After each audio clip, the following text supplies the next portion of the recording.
नमस्कार दोस्तों, मैं आपका दोस्त जीके चौरसिया स्वागत करता हूं आप सभी साथियों का आपके अपने परिवार एक्सीलेंट गुरुकुल में। आज की इस वीडियो में हम लोग देखने वाले हैं सोमरफील्ड का परमाणु मॉडल। तो अप्लाइड केमिस्ट्री जो आप लोगों का है, परमाणु संरचना एक इम्पॉर्टेंट चैप्टर है, तो इसमें आज हम लोग देखने वाले हैं सोमरफील्ड का परमाणु मॉडल। तो चलिए शुरू करते हैं। प्यारे दोस्तों, सोमरफील्ड ने पहला पॉइंट बताया था कि परमाणु में वृत्ताकार कोश के साथ साथ दीर्घ वृत्ताकार कोश भी पाए जाते हैं। इन्होंने बताया था कि आपका जैसे कोई परमाणु है, ठीक है। चलिए आप लोग को समझाते हैं। मान लीजिए ये आपका है धनावेशित नाभिक, ठीक। तो उन्होंने ये बताया था कि मान लीजिए इसके साथ साथ वृत्ताकार यानी वृत्ताकार कोश के साथ साथ इसमें आपके दीर्घ वृत्ताकार कोश भी पाए जाते हैं। ये बताए थे सोमरफील्ड ने। दूसरा पॉइंट उन्होंने क्या बताया था?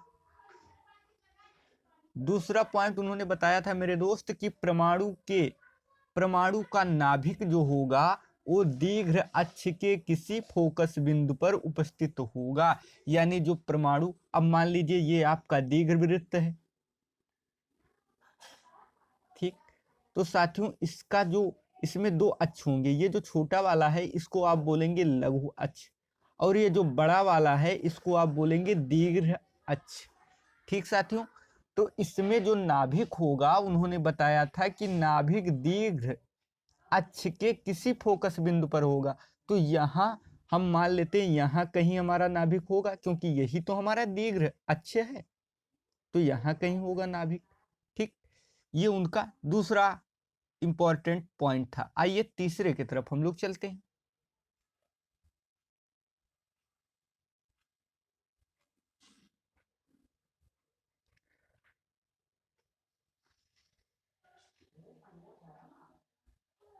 साथियों तीसरा पॉइंट ये था कि यदि वृत्ताकार पथ में गति करता है, यदि इलेक्ट्रॉन जो है वो वृत्ताकार पथ में गति करता है, तो उसकी त्रिज्या जो होगी वो नियत होती है, यानी कांस्टेंट होगी। मान लीजिए ये कोई बिंदु है, और साथियों ये आप अगर वृत्त एक खींचेंगे तो देखेंगे कि इसके केंद्र से जो ये त्रिज्याएं होंगी ये समान होंगी, ये दूरियां समान होंगी। अगर कोई भी वस्तु वृत्ताकार पथ में गति करे तो उसकी जो त्रिज्या होगी वो कांस्टेंट होगी, कभी नहीं बदलेगी। ये बात उन्होंने बताया, लेकिन परिक्रमण कोण बदलता रहेगा। आइए इसको हम लोग अच्छे से समझते हैं। जैसे मान लो आपका ये कोई नाभिक है, ठीक, यानी उसका केंद्र है, और कोई इलेक्ट्रॉन जो वृत्ताकार पथ में आपका ये गति कर रहा है। तो मान लीजिए आपका इलेक्ट्रॉन यहाँ था मेरे दोस्त, अब इलेक्ट्रॉन यहाँ चला गया, तो त्रिज्या तो सेम ही रहेगी ना, त्रिज्या तो सेम रहेगी, जितनी त्रिज्या वृत्त की त्रिज्याएं सेम रहेंगी। लेकिन जो कोण, ये कोण आर, अब मान लीजिए इलेक्ट्रॉन यहाँ चला गया, तो इससे जब हम देखेंगे तो ये परिक्रमण कोण, तो देखिए कोण जो है वो लगातार चेंज होता जा रहा है। इसी में हम देखते हैं कि जो इसकी त्रिज्याएं हैं वो तो सेम रहती हैं, लेकिन जो परिक्रमण कोण है वो लगातार परिवर्तित होता रहेगा, यानी बदलता रहेगा, ठीक। अगले पॉइंट की तरफ चलते हैं। मैं उम्मीद करता हूं आप लोगों को बेहतर समझ में आ रहा होगा, और साथियों आप लोगों से मैं विनम्र निवेदन करता हूं कि आप लोग इस वीडियो को लाइक कर दिया करें और शेयर कर दिया करें, क्योंकि आपके लिए हम रातों को उठ के इस कंटेंट को बनाते हैं, इसको अच्छी तरीके से लिखते हैं, और फिर जब मुझे लगता है कि पूरे तरीके से हमने इसको अच्छे से पढ़ लिया है, अब इसमें कोई गलती नहीं है, तब मैं आप लोगों के समक्ष प्रस्तुत करता हूँ। इसलिए मेरे दोस्त इस चैनल को ज़्यादा से ज़्यादा आप लोग शेयर करें। ये आपका अपना परिवार है जहाँ सब कुछ बिल्कुल फ्री में मिलने वाला है। तो चलिए हम लोग अब देखते हैं अगले पॉइंट की तरफ। अगर इलेक्ट्रॉन, मान लीजिए अगर इलेक्ट्रॉन दीर्घ वृत्ताकार पथ पे गति करेगी, तो उसकी त्रिज्या और परिक्रमण कोण बदलता रहेगा। यानी जब वृत्त में रहेगी तो त्रिज्या तो सेम रहेगी, लेकिन मेरे साथी अगर ये दीर्घवृत्ताकार पथ में गति करने लगे, यही तो आपका दीर्घवृत्ताकार पथ है ये, ठीक। अब मान लीजिए ये आपका दीर्घ अक्ष है ना, दीर्घ अक्ष, और साथियों ये इसके कहीं फोकस बिंदु पर स्थित होगा, यानी यहाँ कहीं होगा, यहाँ कहीं भी हो सकता है।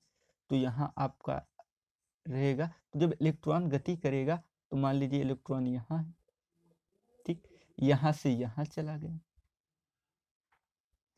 तो जो कोण बन रहा है, जो आप कोण देख रहे हैं, उस कोण का मान भी लगातार परिवर्तित हो रहा है और त्रिज्याएं जो हैं वो भी लगातार परिवर्तित हो रही हैं। ऐसी स्थिति में हम कह सकते हैं कि दीर्घवृत्ताकार में यदि कोई इलेक्ट्रॉन गति करेगा तो उसकी त्रिज्याएं और परिक्रमण कोण लगातार बदलता रहेगा।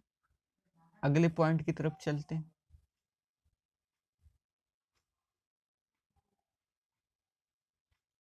साथियों अगला जो पॉइंट था, अगला पॉइंट ये था कि दीर्घवृत्ताकार कोश में घूमते हुए इलेक्ट्रॉन का कोणीय संवेग, कोणीय संवेग उन्होंने बताया था NaH, यहाँ NH, यहाँ KH/2π, एक नया कांस्टेंट जुड़ रहा है साथियों, इस पर ध्यान देंगे आप लोग।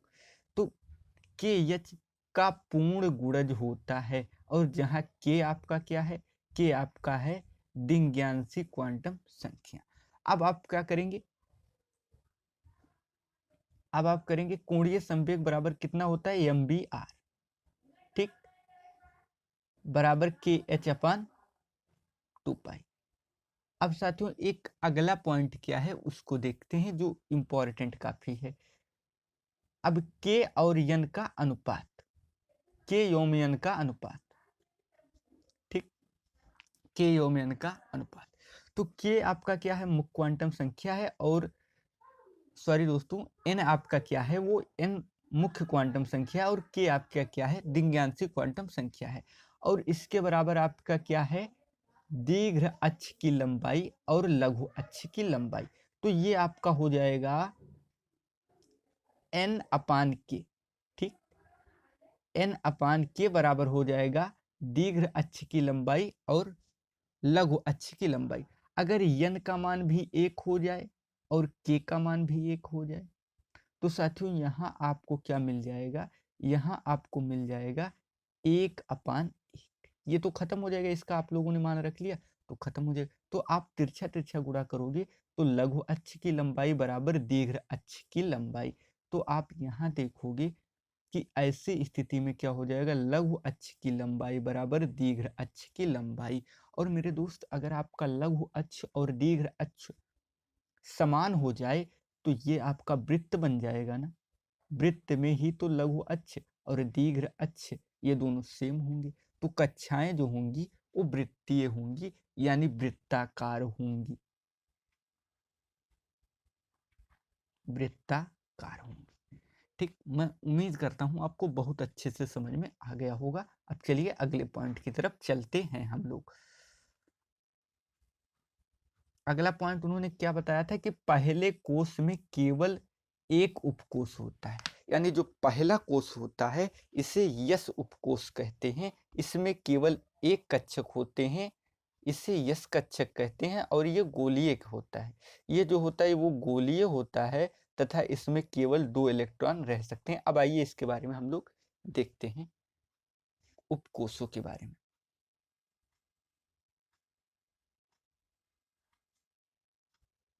आपका देखिए उपकोष जो यस है इसमें एक कक्षक होगा और अधिकतम इलेक्ट्रॉन होंगे 2। फिर आपका जो पी होगा, पी में होंगे 3 कक्षक, इलेक्ट्रॉन होंगे 6। डी जो आपका होगा, डी में देखिए कितने कक्षक होंगे, 1 2 3 4 5, और इलेक्ट्रॉन होंगे अधिकतम 10। एफ में कितने होंगे, 1 2 3 4 5 6 7, और इलेक्ट्रॉन होंगे कितने, 14।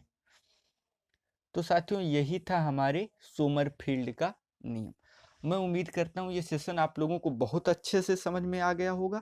अगर आप लोगों को अच्छे से समझ में आ गया है तो प्लीज़ मेरे दोस्तों आप लोग एक्सीलेंट गुरुकुल को सब्सक्राइब करें, शेयर करें ज़्यादा से ज़्यादा, ताकि और लोगों को भी इसका लाभ मिल सके। साथ ही साथ जिन साथियों को पीडीएफ नोट चाहिए वो हमारे टेलीग्राम ग्रुप को जरूर ज्वाइन करें। साथियों, मैं आपसे मिलूंगा अगली वीडियो में एक नई जानकारी के साथ। तब तक के लिए नमस्कार, जय हिंद, जय भारत।